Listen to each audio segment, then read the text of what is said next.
Assalamualaikum dan bertemu kembali bersama Noro TV.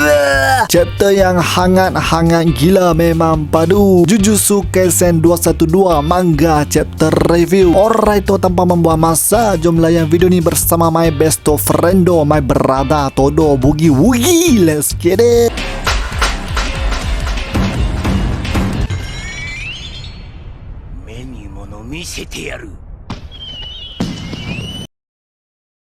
Chapter ini bermula dengan flashback ketika Megumi melawat Sumiki, iaitu kakak dia yang baru terjaga dari koma. Sumiki tidak sedarkan diri selama setahun 7 bulan sampai dia pun rasa susah nak berjalan semula. Megumi bertanya Sumiki mengenai Curling Game dan Sumiki telah mengetahui tentangnya, termasuk apa yang berlaku ke atas Gojo. Namun Megumi berkata tak perlu bimbang kerana dia dan kawan-kawan dia akan uruskan masalah ini. Sumiki hanya perlu berehat buat seketika.